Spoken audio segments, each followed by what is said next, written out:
नमस्कार। आपकी जाति क्या है? ये पूछने पे आप आश्चर्यचकित तो नहीं हो गए?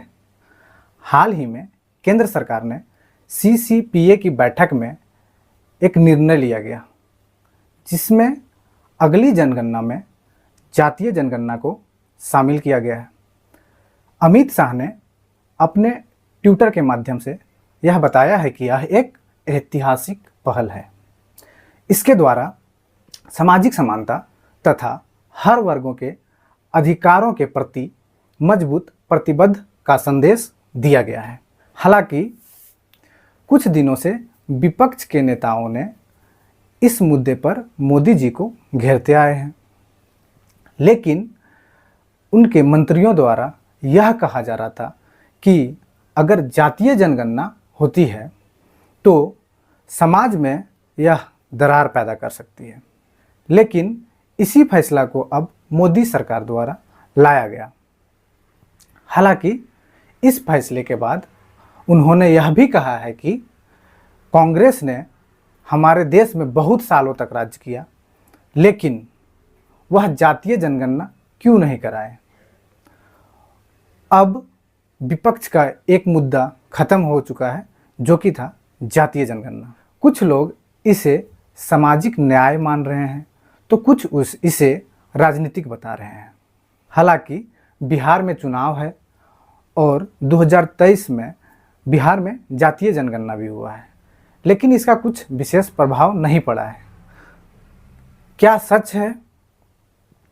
किसको फायदा होगा और इससे समाज में संतुलन बढ़ेगा या समाज असंतुलित होगा? चलिए इस वीडियो में विस्तार से जानते हैं।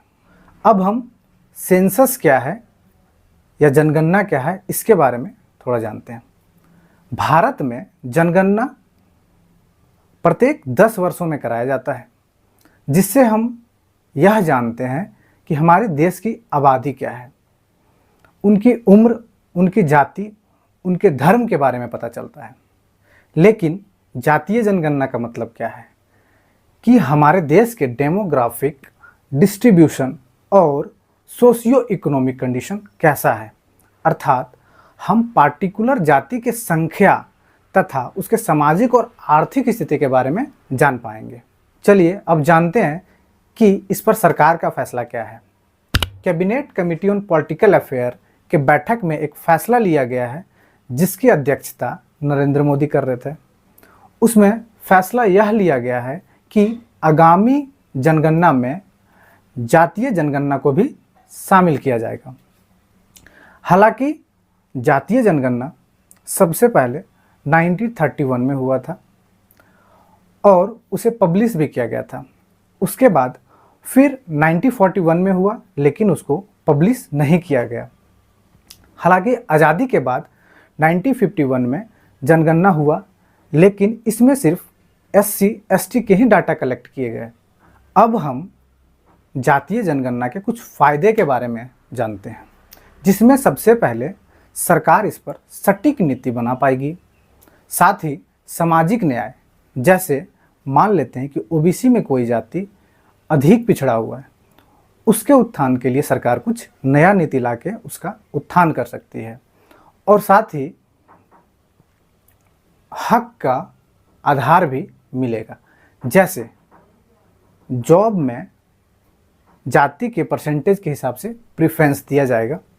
हालांकि अभी जितने भी पॉलिसी बनते हैं वो 1931 के जातीय जनगणना के आधार पर ही पॉलिसी बनती है।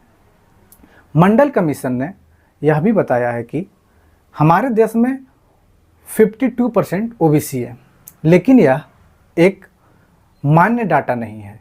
वैसे जातीय जनगणना कराना इतना आसान नहीं है, इसके कई नुकसान भी हो सकते हैं।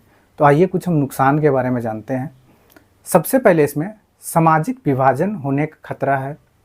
उसके बाद इसे नेताओं द्वारा राजनीतिक उपयोग के लिए भी प्रयोग में लाया जा सकता है। साथ ही यह राष्ट्रीय एकता पर भी प्रभाव पड़ सकता है।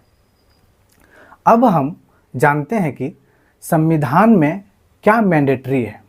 हमारे संविधान में SC ST की गणना करना ये मैंडेट है, लेकिन यह मैंडेट नहीं है कि आप जातीय जनगणना कराएं। वैसे सरकार चाहे तो जातीय जनगणना करा सकती है। इस फैसला के बाद फ्यूचर में एक रिजर्वेशन का डिबेट छिड़ सकता है, इंडिविजुअल जाति कोटा का मांग हो सकता है। आपका विचार क्या है इस वीडियो के कमेंट में आप ज़रूर कमेंट करेंगे। साथ ही वीडियो को प्यार देंगे और चैनल को सब्सक्राइब करेंगे। Thank you.